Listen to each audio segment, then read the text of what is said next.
We're here with Bob Lutz. He's spoken today for the PRSA International Conference. Hi, how are you, sir? I'm fine, thanks. And how are you? Very well. I really want to talk to you today about what you see as the role of the corporate communicator in business results for the company. I mean, where are you at on that? The idea that a corporate communication department should bring about business results. Well, I think the PR department is really key in achieving your business results, because we are at a point where you have got to get the true information about the corporation and its products out, and you've got to erase the misperceptions that are out there. And in the old days, when advertising was affordable and when we only had 3 networks, you could say, get your message out like Chevrolet had the Dinah Shore show. See the USA in your Chevrolet, you bought three 30-second commercials on that half-hour show, and your message was out. And today, with hundreds of cable channels, there is no way. You can spend yourself into oblivion on classical advertising, and you can't get the message out. So the only hope that you have of getting the message out is through your communications folks, and get it out either through the electronic media or through the print media. But it is really basically your communications people presenting getting the story out. The only way to do it, and at the famed Chrysler turnaround from sort of 81 through 88, 89, we transformed the company and we transformed the company's product line, but without the incredibly effective work of the communications group, we could have done the same thing and nobody would have known about it. And kind of during this current crisis that we're going through, Yeah. What do you see as the role of communications and in this whole structural change that's needed? You've talked about structural changes that are going to come to the company. You've talked about structural changes in the country. Kind of, what do you see as the communicator's role in this? Well, I think it's once again making sure that the truth gets out. And obviously at times when you're undergoing confidential discussions, say with the government, with another automaker, it's communications role at a certain point to hold the media off and make sure that they understand that in this particularly sensitive time we cannot tell you what's going on, because it would be harmful in one way or the other. But it's especially important.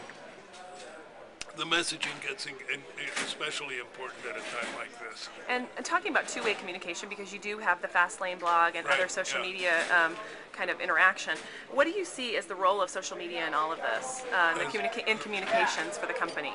Social media like the blogs and the online? Well, I think it's not the only thing, but it's important, and I think blogs are getting increasingly important as conventional media are sort of in a process of decline. But what a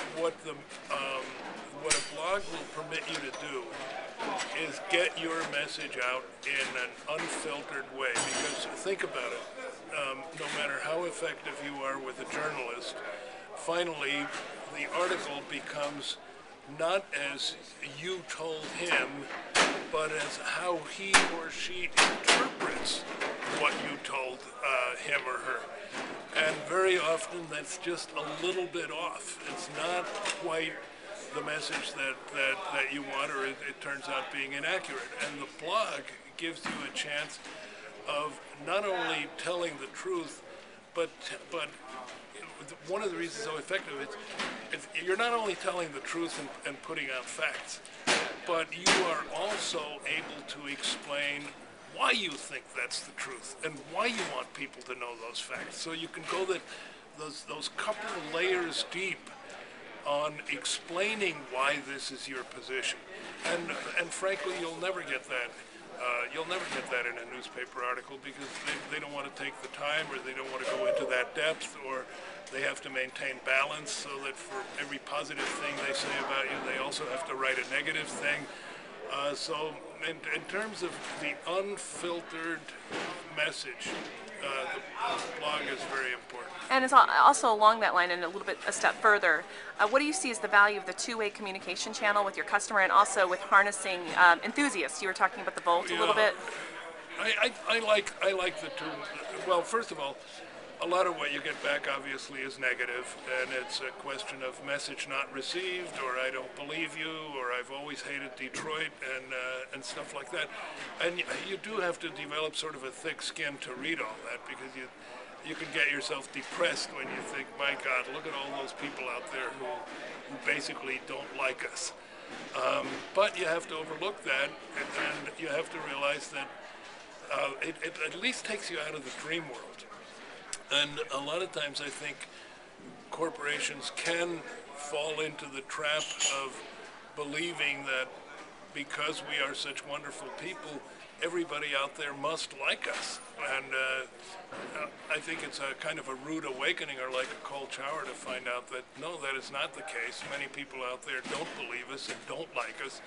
And I think just having that information, as unpleasant as it may be, helps shape your thinking into a new direction, and opens up new ideas on how to communicate effectively with the people that are hostile to the corporation. Great, and as a follow-on to that, and that's the end of the interview, could you talk a little bit about the Volt situation and how you've harnessed an enthusiastic person to help you with that promotion? You were talking about that a little bit in your presentation. An enthusiastic person to well, help with the... Well, I'm saying, didn't you have a guy you said that was promoting the Volt for you through...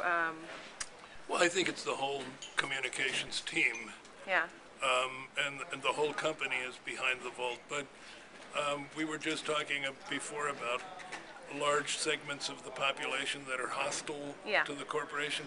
That was one of the reasons that made us design something like the Volt, because when you really listen to all of these negative comments that people were sending back on blog or otherwise, a lot of them had to do with we don't believe you guys have the technology. Why did you kill the electric car? You guys are stupid. Only the Japanese can invent new things, and so forth. And we thought, well, we'll show you. So initially, the Volt, well, even today, I think the Volt is, on the one hand, a very legitimate piece of automotive technology, which is transformational and goes way beyond what any hybrid can do. But it is also transformational in the sense of changing a lot of people's minds about General Motors and what we stand for, and the kind of products that we want to produce. Because you incrementally released the information as it became available?